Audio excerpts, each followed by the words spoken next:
ఒక్కసారి కొమ్మూరి గోల్డ్ కి కాల్ చేయండి. తాకట్లో ఉన్న మీ బంగారాన్ని విడిపించి మార్కెట్ ప్రైస్ కి వాళ్ళు కొనుక్కుని మిగతా డబ్బులు మీకు ఇచ్చేస్తారు. హాయ్, వెల్కమ్ టు మనం టీవీ. మన మన కోసం పెద్దలు సర్దుకోమన్నంత తేలిగ్గా కింది స్థాయిలో అడ్జస్ట్ అవ్వలేకపోతున్నారా? పార్టీలోకి కొత్తగా వచ్చిన సీనియర్ లీడర్తో అక్కడి వైసీపీ క్యాడర్ కలవలేకపోతుందా? మాజీ మంత్రి కూడా అయిన సదరు సీనియర్ బయటి వ్యవహారాలు చక్కబెడుతున్నా ఇంటిని చక్కదిద్దుకోలేకపోతున్నారా? రెండు వర్గాలు ఉత్తర దక్షిణ ధృవాలుగా ఉన్న ఆ నియోజకవర్గం ఏది? కలవలేకపోవడానికి కారణాలు ఏంటి? రాజకీయాల్లో నేతలు కండువాళ్ళు మార్చినంత తేలిగ్గా క్షేత్రస్థాయి క్యాడర్ మారిపోదు. అందుకు కార్యకర్తల మనస్సాక్షి అంగీకరించదు కూడా. వారిలో బలమైన భావజాలం ఉంటుంది. మేము పలానా పార్టీ లేదా పలానా నేతకు దగ్గరగా ఉండాలని ఫిక్స్ అవుతారు.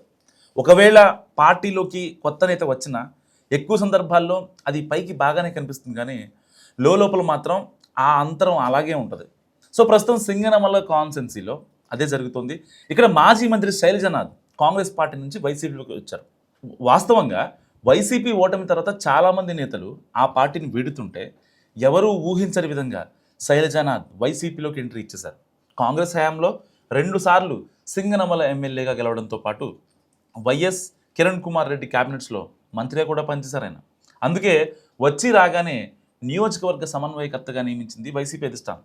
బయట బాగానే దూసుకెళ్తున్న శైలజనాథ్ ఇంటిని మాత్రం చక్కదిద్దుకోలేకపోతున్నారట.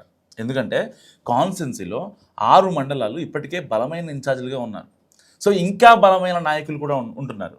ఈ పరిస్థితుల్లో శైలజనాథ్ వారందరినీ కలుపుకుని పోలేకపోతున్నారనే విమర్శలు వస్తున్నాయి.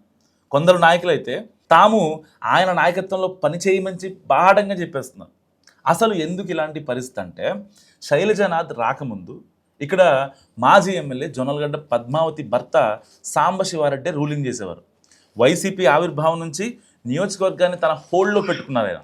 అయితే గత ఎన్నికల్లో సామాజిక సమీకరణాల కోణంలో జొన్నలగడ్డ పద్మావతికి టికెట్ రాలేదు. అయినా సరే సాంబకు ప్రాధాన్యం తగ్గించకుండా ఆయన చెప్పిన వారికే టికెట్ ఇస్తామన్నారు పార్టీ పెద్దలు. ఫైనల్గా ఒక సామాన్య టిప్పర్ డ్రైవర్ ఇక్కడ వైసీపీ తరఫున పోటీ చేసి ఓడిపోయారు. అప్పటి నుంచే సాంబశివారెడ్డికి చెందిన వారు కూడా ఇక్కడ పార్టీలో కీలక స్థానంలో ఉన్నారు.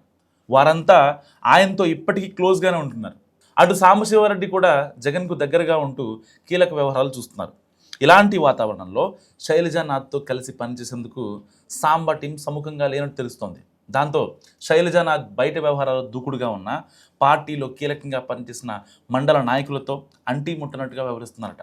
సో ఈ విషయాన్ని ఒకరిద్దరు కీలక నేతలు అధినేత జగన్ దగ్గరే చెప్పినట్టు సమాచారం. దీంతో ఆ మొత్తం వ్యవహారాన్ని సెట్ చేసే ప్రయత్నాలు మొదలయ్యాయి.